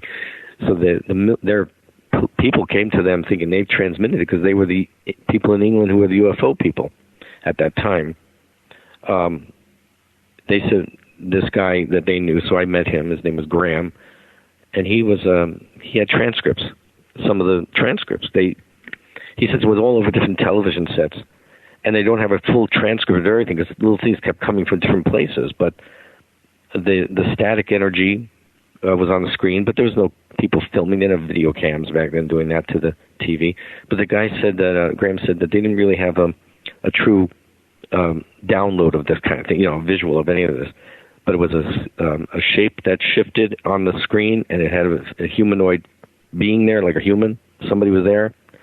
Now here's what the crew said that they did, what Ashtar told me they did. When they meant, again, I want people to be not afraid. Leave the galaxy means if you don't attune your body, your light frequency bodies of your aura and your energy field to higher frequencies of light, not gross stuff like pornography, drugs, alcohol, smoking, all kinds of drugs, and that kind of lower thought, what do we call that? Lower frequency of thought, or focusing on, let's say, the lower chakra for people who don't understand what that means. So they have to raise their mind and their brain or their frequency up to make that light come through to where you're thinking of the oneness of the infinite, the love of all men and women of space, all beings, actually, because not all of them are men and women. Some are mixed in different ways. There's different kinds of sexes as well in different parts of the galaxies. So you got to be loving of all life as one in love with Creator and the infinite light. And when you raise your thoughts like this, and love for humans, all animals, no hurting animals of any kind like that, your frequency and your energy field starts to glow white light and gold around it. And actually people on the street say, hey, you're just surrounded in white and gold, and I don't see things, but I'm seeing that on you. And I was like, oh, great. It's a vision. So this is how you think. Now, what they mean is this Earth is going to go through some transitionings, and its time is coming because of the solar transitions that are occurring with our sun right now. And remember the last ice age we had about 12,000, 10,000 years ago, the mammoths with buttercups in their mouth. This is what happens when we have a pole shift, which occurs as well as, or a magnetic pole shift. And also a mild solar micronova can occur with the sun. And they know that that's happened to the moon and the Earth before because they find glass around the Earth and glass on the moon's surface. That occurs when a blast from the sun comes out. It doesn't mean the sun blows up. It goes poof like that with a blast of light. But with that blast comes heat that can burn everything where the Earth or any planet is facing the sun. So the moon is burned on that side because the space people in that who work that moon, that's why it's a spaceship actually, don't let it rotate. The front side gets burned, and that's why they went to those areas around the craters. They found glass beads and things that would be from a solar outburst, as they call it. And the space people call it solar fluctuations. But we're coming through that now. And what they're preparing the Earth is that let people know. Why do you think the military is building underground things all over the planet? In England, when I was there with those people, the people I met, one of the guys was ex-military there. He said he put the phone lines into these underground bases 7 miles down. And when he asked them about UFOs, they told him, okay, give us your pass, and then you're out. And they took him back up again on the elevators. Their elevators are the size, he said, of a subway train. He said, the 7 cars on the subway train, or in their language, tubes. In England, they call it the tube. I said, yeah. He says, well, that's how long the platform was. They put these giant trucks and things on them, and they go down with the platform. And he and his person that they found were on this truck that was to put military installation for telephones, and the other man was working with computers. They didn't know each other, but they both were military. And they were only looking for people in the Navy or military before in England. So they were allowed in to do that. So that was it. He said it was like really down, down, down. So they're putting all these things around our planet because they're planning to escape from what they see is coming. But they're not telling the people on top. Well, that's what we're here for, to tell the people on the top. Prepare yourself. If we should die tomorrow, if something should happen in a car accident or we're walking down the street, you want to know where you're heading towards to get from this area of planet physical dense, leave your body, and where you're going from there. You don't want to be an atheist. You want to be loving. You say, I want to go towards the heaven realms, which are on the 3rd, 4th densities and higher. And there, you can also ask to go to see the space pads and places where they land and have communication with the people there. But most people are not believing in that or open to it, so they're a little scared. But when they say leave the galaxy again in that article, they meant if your frequency is not high enough to leave this planetary system. If anything happens to the planet, anything can happen to this planet, and you have to leave. You want to be able to get to the next densities and the higher frequencies. Because if you have not got your energy field higher, and it's still brownish gray from dwelling on only money and only self, and that's where selfies come into it, only self and narcissism like that, only about the self, nothing about anybody else, and all about money and how to step on someone to get more money. That's the low thought of that, of the way soul can go into thinking that way. They will come back and reincarnate back into the same planet systems, similar to the Earth in the galaxy that's coming up behind us, our galaxy, because this galaxy we're in is moving to a higher density or frequency of energy. And I used to tell people what I saw as a kid was a giant energy field in space that the systems are going through. And that when we're hitting part of that now, they've seen how the planets in our solar system are heating up. The sun has things happening to it right now, too. And you could check out a website, different websites out there on space, what's happening with the sun, that they'll see the truth. And the scientists some scientists tell the truth, some are probably being paid not to. I don't know what they're doing. But that's the idea of leaving the galaxies. That's what they meant. They will be taken, the souls will be taken to a galaxy behind our galaxy, which will go again through the same density levels of frequency. And they will be able to reconnect that energy. But the planets they will be on and those physical densities will not be as evil or negative as this kind right now we're going through. So they will get rid of some of that dross energy that came with their memories, let's say, the memories from their past. And it gives them a second chance to come through again. And so that's the best way I can explain about leaving the galaxy, because that's what they meant. And we didn't even tell you that the investigators, they picked a name out of a book, I think, back in 79 and 80. Okay. And he took a man who's in private investigator. He had the PSC test stuff going on in Jersey someplace, and they just picked him out. They didn't want anybody they knew. And the man did these questions. He made these questions, and he said what they want. I think what Pete wanted them to talk about and ask me questions about, like my encounters or being taken on board at 5 years old. So the 1979 PSC lie detection test that verifies my onboard experience for Pete. The expert asked this question composed to expose me as untruthful. These were the questions he was asking. Were you taken as a 5-year-old on a board a physical spaceship that was not of this Earth into deep space for a ride, shown the Earth and planets, and then brought back to the school field on Earth? And I answered yes. Not only the moon, went around the moon. The Earth is round for you flat earther people out there. Please know, flat Earth, it is not flat. He said he thought he would trick me by bragging to the FBI investigators. He said, this one will get him. And Pete told me that after we did this. He said the PSA expert told the FBI he was stunned by results. Totally positive tests were correct. Mark was telling the truth. So we have that information on our website under documentation with Pete Mazzola. You'll see me and Pete at a lecture he was giving when I was with him to give a talk back in 1980. Wow. In Detroit. So you'll see pictures of Pete. Pete's passed on in 1987. Mark, what a life. He was a city detective, too. He was a cop, so he would come here and stay with us at night and talk with us with a police car outside our building with a sign. The police car sitting there 3 in the morning outside our building, and he would just be with us, talking with us about this. What is there? We've got to close out here, but is there any message you should leave us with? Anything we should know about coming contact with the aliens? Is something bigger and bolder going to happen? I know you asked about contact. I know people want contact, but not everybody's ready for that contact. I was taken on board in Central Park, teleported on August 10, 2015. The contact, the way you get the benevolence to contact us, is to have our energy fields in a higher light frequency. You have to think on good, loving thoughts. You can't be... If you see one of these space women, I told my friends this, that experiences on the ships, is if you see a space woman, you better not have one thought in your head that's a carnal thought towards her. They're telepathic. They knew everything you're thinking. And it happened to a friend of mine. But he had a carnal thought for a moment.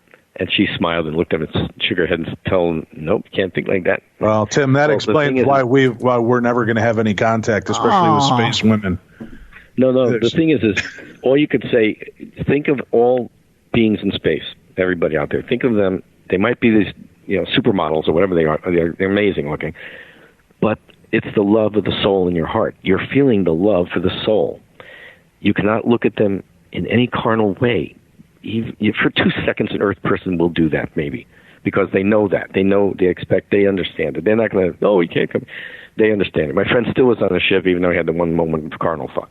But he stopped it. If you think of them as brothers and sisters, and your best friends and your close relatives, or something like that, you're not going to think carnally to them. You're going to think, wow, whoa, they're so beautiful. But the love that comes from them is pure bliss. It's love of joy. It's love of soul. So and this happened to Phyllis's sister. So what was Captain Kirk's secret then? Because he had them all. Yeah. Tim, that's a TV show, Tim. Well, this is real life. We're talking. You seem to be intergalactically entwined with a lot of females. I don't know. But you got to do, remember... so wait, your big message to us, Mark, is if we meet any space aliens, especially women, try to keep clean thoughts. That's the big takeaway. No, that's how you can get close towards them coming towards us in the way if we meet them, because we've had people meet them on the streets and they're beautiful. But they will bring ships around. If anything ever happens to our planet, they're not letting it blow up again, or a planet like ours blow up. But they will come through with ships on high frequency, and they will materialize when time's right, if something happens. You have roughly 15 minutes maybe. But with people of the highest light energy in their frequency are going to be seen first from the ships, because they monitor our energy fields. Anybody with dark energy, satanic, evil, negative, evil, I can't even go further, negative thoughts, no belief systems, their energy field shows up as darkish brown gray. They're going to go for the highest frequencies first, which are gold, white, and lavender, pink, and blue, really light with white. And so that's who they can teleport and bring up first. After that, all the children are innocent. They are taken all the time. So no children. So this sounds like the rapture. Yeah, it sounds like I know it does sound like that, but this is right. It might be what they're calling that, but this has happened before when people in Atlantean times, and we were ancient Atlantean, and we're thinking 50,000 plus years ago, which was a higher. They had a society at that time that was pretty modern, not like ours, but pretty close. They had things happening there. So they got wiped out when the floods came and all these things happened. The earth flips back and forth.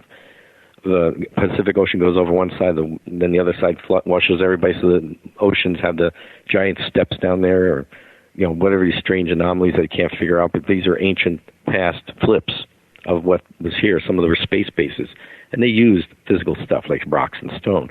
But there are other things that would dematerialize or disappear on this planet if cataclysms occurred. So I'm stuck with the rocks and the heavy things. Don't be afraid of them, the beings that are love and light, these beings. People have sent up the words that I've taught them, Adonai Vasu Baragas. That means blessings always in light and love of infinite creator, infinite radiant creator. I have the words on our website. Are you sure about that? It sounds a lot like listen to Beyond the Darkness. Adonai Vasu Baragas? Yeah, see, listen to Beyond the Darkness. I think that's the actual literal translation. I could be wrong, but I'm just saying. No, I'm just kidding. No, it's real. These words, lots of words I've burnt back with me without using them since I was a kid. If you say these words, and people have tested them, and they've done them, we have one for absentee healing as well. Niselik mushumaktu biniktana. Person's been healed with these things. There's lots of things that I've used them for, but these are words that I was given since I was young. And if you look at a spaceship, if one's up there, say Adonai Vasu Baragas. Adonai is the ancient word for creator. And people would say, well, it's a Jewish word or Hebrew word. I said, yeah, but who do you think gave it to them? People from space came before. So Adonai Vasu is of greetings, like a Hawaii hello, aloha. It's similar to that. And Baragas means in the infinite and love of that, the creator. So when you say that to a ship, telepathically or with your words, just say it to them. And send love, like a feeling of brother-sister love of creator towards them. you will get a response if they're of the benevolent beings. The negative ones, the other kind that they're not even telepathic, some of the negative ones. People think every space being's a telepath. It's not. Some of them are just like Earth people walking around. They're not telepathic. But, and they might be here for resources only. That's the ones, they're physical, working with our governments. So they have this happening. People have had responses with the ships. Guy came to one of our lectures once, and he said the words out loud. He gets to his car he gets home in his car, and he gets out of the car and he hears "look up." Now he's a guy who says, "I'm not telepathic, I'm not psychic, I'm not," but he'd just been to one of our lectures out in Long Island, and he said he looked up and there was a ship above him, and he said, "Oh my gosh!" He says, "Hi," because he heard them say "look up," and he said, "Adonai Basu Bragas," and it went up and down for yes, and it made a little triangle formation or dance in the sky as they do, and then flashed by like hello, bye for now, took off. Then he called us and he said, "I had my first UFO, and it was right after I got home after your lecture, and I did what you said." And I said, "Well, they do that, and you can't say when they'll do it, but they will." And now that we're talking, and you've seen UFOs, right, David? Yes, I have. Yeah. So when next time you see some, or ask, like tonight, you probably have clear skies. Just go out and say, "I know you're up there. You're not showing yourselves. You're invisible. They're telepaths and all that, but they're in Therian level. They're monitoring all the time our planet. These are Ashtar's friends or crew or people with the alliance groups." And just say, "Adonai Vasu Bragas. I love you, my brothers and sisters. I am here. If you want to test me, I will look up when you call. I love you." And that's basically what you're saying. It's you're saying hello. And they test us. And so one day you're walking down the street and you'll hear, "Look up, I love you." Or just say, "Hi, look up, look up." Always follow through with the look up anyway. And if they're not there as a physical thing, know that they are there because they're calling to you telepathically. And you say then you say, whisper or telepathically, say, "I hear you, I know you're there, I don't see you, but I love you, and thank you for testing me." Then you might get a vibe like, "Cool, fine, no problem." They do kind of like a psychic fist bump. It's a psychic bluff. Yes, it is actually. It's like a doo-doo. Now here's why they're doing this. Everybody listening, okay? Because they're testing to see who's hearing. Not with headphones on. You got to take those things off your heads, everybody. No be distractions here. They're testing to see who hears them, because with a headphone you're not going to hear anything. And if you monkey chatter going, you're not hearing anything. You got to learn to blank out, which is what I did as a child in the field. That's what I was going to tell you before. You said, "How do you stop that sounds?" I blanked. I just kept my mind steady and stop the chatter. So you listen for them, and they will contact us in that way. And we've had so many people, 10, 15, 20 years now, saying, "I've been walking down the street and I heard look up." I turned around to look up, and there was a silver disc sitting there. I said, "Thank you." She said, one of our friends goes, "Thank you." The first time sighting again, another one. And they went, took off. And as soon as she said thank you, they sent back a thank you to you. You're welcome. Testing 1, 2, 3, basically. Well, you've given the building blocks to start this friendship for people, listeners, and what they can do, and open that up. And I think that's a good place to leave this off. Mark, it's been fascinating. Thank you so much for sharing with us today. Thank you, David. That's how they're going to contact people if they come for help. So that's all right. Giving all this info.